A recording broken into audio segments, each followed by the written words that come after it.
Katie Weisman.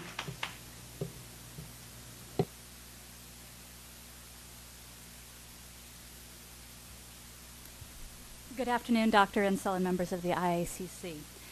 My name is Katie Weisman, and I'm here today on behalf of Safe Minds. I am the very proud mother of 14-year-old identical triplet boys. Nick and Alex have PDD-NOS, and Donnie has autism. I'm here to tell you that the Mercury-autism connection is stronger than it has ever been. For those who say a link has been disproved, I say go and actually read the literature. It currently supports a connection by a 2-to-1 margin. Included in my comments are emails obtained through the Freedom of Information Act showing that autism rates in Denmark actually dropped in 2001 after they removed thimerosal. I've also included Mark Blaxell's graphic analysis of the early VSD data showing 7.6 times the relative risk of autism in children who received high thimerosal by 1 month of age compared to children who received 0 thimerosal. I have read most of the autism abstracts in PubMed for over 4 years now, and I've read hundreds of studies. I've followed the research for over a decade. I can tell you unequivocally the best supported suspect for autism causation is mercury.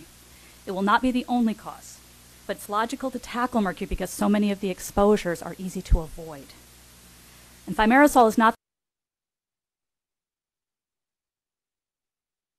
the only mercury exposure of concern in autism. Other mercury sources, we've got fish, other food, dental amalgam, skin lightening creams, fluorescent light bulbs, Santeria rituals, air pollution, and even tattoos. Any candidate for autism causation must fit trends of exposure and cause symptoms that make sense. Mercury does. Both organic and inorganic mercury are involved. What we need are studies of total mercury exposure relative to autism for both mothers and children. There's currently enough research to write a paper titled How the Known Genetics of Autism Support Mercury Causation. The most promising risk genes are on pathways that are also compromised by mercury. Mercury can cause both DNA mutations and trigger epigenetic effects on those pathways. Please read my full comments for some details of some recent studies, like last week.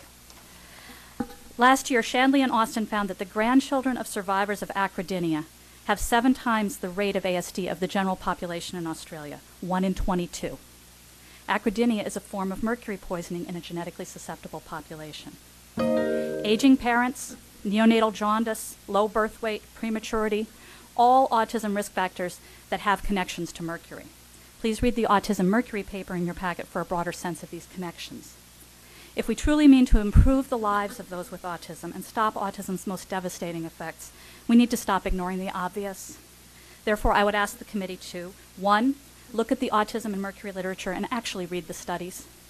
2, hold a conference on autism with a sampling of the leading autism researchers from various fields and a group of mercury toxicologists to discuss the connections and plan the research that could be done. 3, create a mechanism to determine the effectiveness of the work you are doing. Can you show that any of the studies you funded have actually made a difference in the lives of people with autism? And lastly, rebalance the autism portfolio. Commit research dollars towards environmental causation studies, particularly mercury, and actual comparative studies of the best methods for teaching and providing services for people with autism. Fund studies to treat the medical and mental health problems that so dramatically affect individuals with autism. Let's improve the quality of some lives today, and let's try to prevent the severe impacts of autism on individuals in the future. Thank you. Thank you.